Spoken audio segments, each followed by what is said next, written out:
बुलेटिनमध्ये राष्ट्रीय आणि आंतरराष्ट्रीय घडामोडी आपण बघणार आहोत।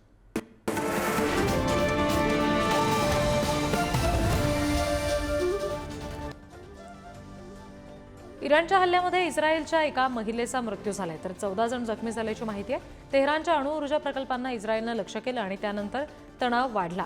या हल्ल्यामध्ये इराणमधील 78 जणांचा मृत्यू झाल्याची तर 320 जण जखमी असल्याची माहिती आहे। इराणने या हल्ल्याला प्रत्युत्तर दिलेलं आहे। हल्ले सुरूच राहतील आणि इराणी अणुऊर्जा प्रकल्पांना लक्ष्य केलं जाईल असं इस्रायलचे पंतप्रधान बेंजामिन नेतन्याहू यांनी म्हटलंय। इस्रायलने इस्फहानमधील अणुऊर्जा प्रकल्पावर हल्ला केला होता आणि या हल्ल्याला इराणने सुद्धा प्रत्युत्तर दिलं। इराणने रविवारी केलेल्या क्षेपणास्त्र हल्ल्यामध्ये इस्रायलमध्ये 4 लोकांचा मृत्यू झाला। या हल्ल्यामुळे तेल अवीव परिसरातील इमारती आणि गाड्यांचंही मोठं नुकसान झालं। दरम्यान इस्रायलने इराणवर व्यापक हल्ला चढवला असून थेट त्यांच्या ऊर्जा उद्योगाला आणि संरक्षण मंत्रालयाच्या मुख्यालयाला लक्ष्य केलं।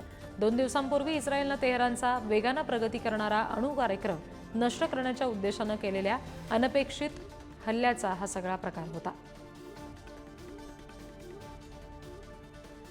मध्य पूर्वेमध्ये पुन्हा एकदा तणाव वाढला। इराणचे नेते अयातुल्ला खामनेई यांनी इस्रायलला जोरदार इशारा दिला।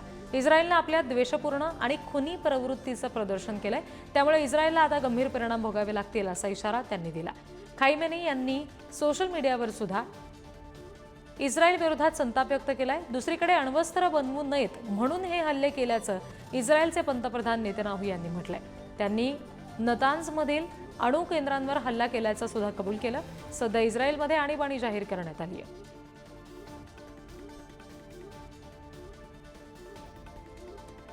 इस्रायल आणि इराणमध्ये सध्या प्रचंड तणावाचं वातावरण आहे। या परिस्थितीमध्ये इस्रायलचे पंतप्रधान बेंजामिन नेतन्याहू यांनी पंतप्रधान नरेंद्र मोदी यांना फोन केला।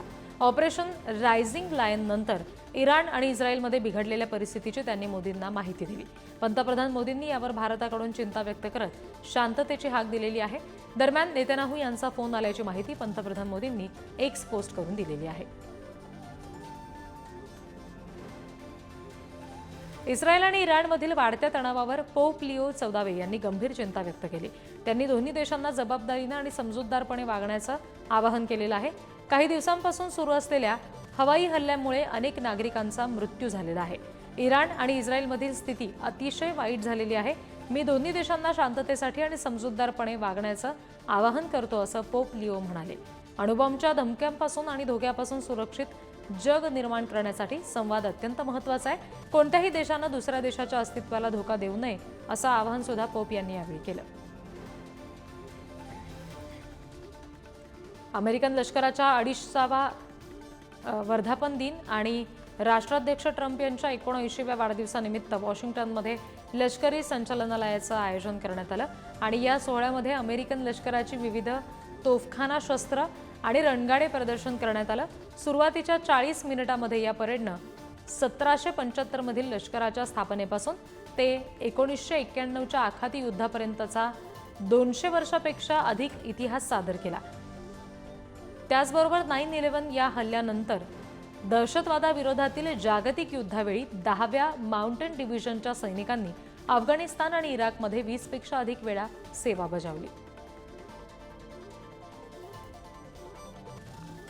अमेरिकेचे राष्ट्राध्यक्ष डोनाल्ड ट्रम्प यांच्या विरोधात अमेरिकेमध्ये सुरू असलेल्या निदर्शनांना पाठिंबा देण्यासाठी काल शेकडो प्युर्टो रिकन नागरिक जुन्या सॅन हुआनच्या रस्त्यावर उतरले।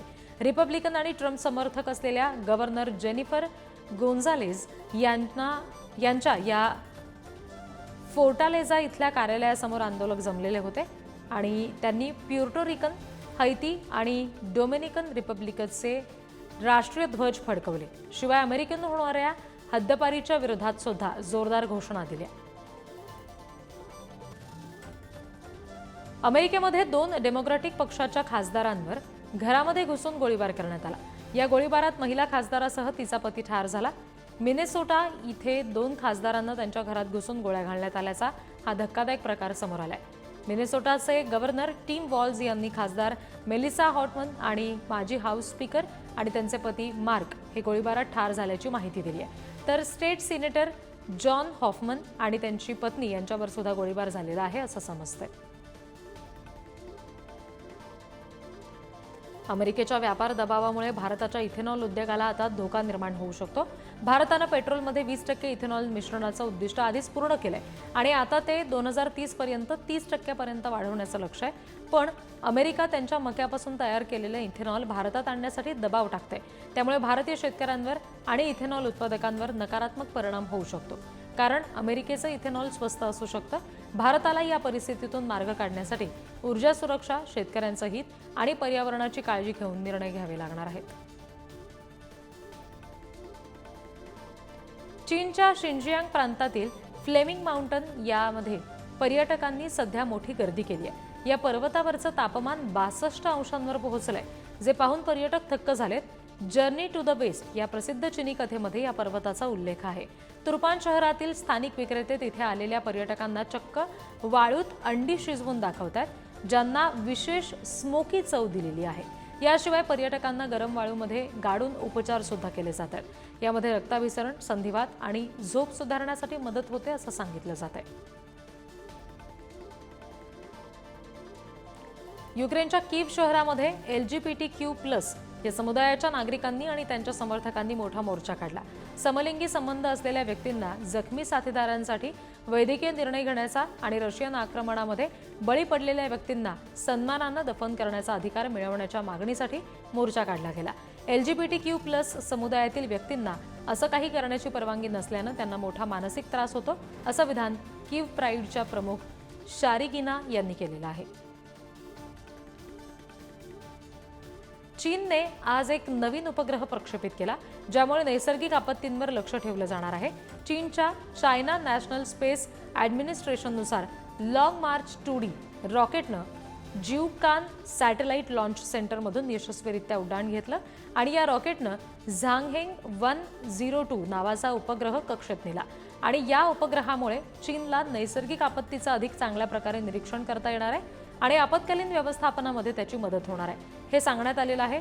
चीनची अंतराळ, हवा, जमिनीची निरीक्षण क्षमता ही आणखी प्रगल्भ होण्यासाठी त्यामुळे मदत होणार आहे. उत्तर कोरियाचे अध्यक्ष किम जोंग उन यांनी आपल्या मुलीसह एका दारुगोळा कारखान्याला भेट दिली. नवीन प्रकारच्या सगळ्या शक्तिशाली गोळ्यांचं उत्पादन वाढवणं यावर चर्चा केल्याची माहिती यावेळी किम जोंग उन यांनी दिली. या भेटीचे काही फोटोही प्रसिद्ध करण्यात आलेत, पण त्याची पुष्टी अजून झाली नाहीये. या भेटीनंतर उत्तर कोरियाच्या लष्करी सामर्थ्याबद्दल पुन्हा एकदा चर्चा सुरू झाली आहे. उत्तर कोरियानं रशिया-युक्रेन युद्धामध्ये रशियाला पाठिंबा दिल्याचंही जाहीर केलं.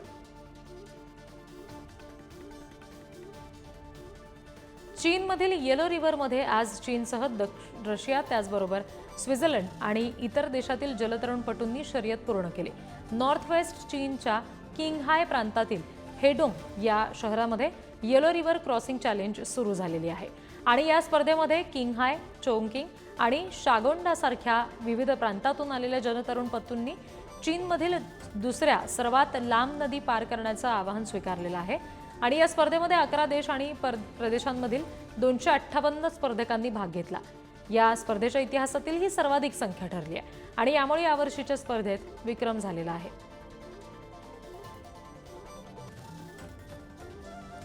शोमबर्ग center for research in black कल्चरने आपला शताब्दी महोत्सव साजरा केला.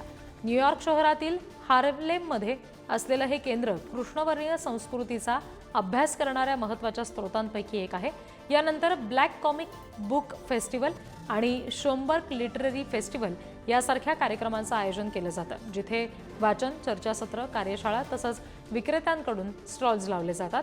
हे केंद्र आफ्रिकन डायस्पोरा आणि कृष्णवर्गीय लोकांच्या योगदानाची माहिती देणाऱ्या कलाकारांसाठी महत्त्वाचं ठरतं. केदारनाथ धामला जाणाऱ्या हेलिकॉप्टरचा अपघात झाला.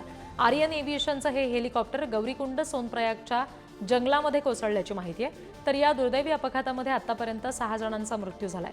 या दुर्दैवी हेलिकॉप्टर अपघाताबद्दल उत्तराखंडचे मुख्यमंत्री पुष्कर सिंग धामी यांनी दुःख व्यक्त केलं. SDRF, स्थानिक प्रशासन आणि इतर बचाव पथकं सध्या मदत करत आहेत आणि यावेळी त्यांनी याबाबतची सुद्धा माहिती स्पष्ट केलेली आहे. सर्व प्रवाशांच्या सुरक्षिततेसाठी बाबा केदारकडे प्रार्थना केल्याचं सुद्धा त्यांनी सांगितलं. अहमदाबादमध्ये दुर्घटनाग्रस्त झालेल्या विमानाची देखभाल तुर्की टेक्निकनं केलेली नसल्याचं तुर्की सरकारनं स्पष्ट केलं।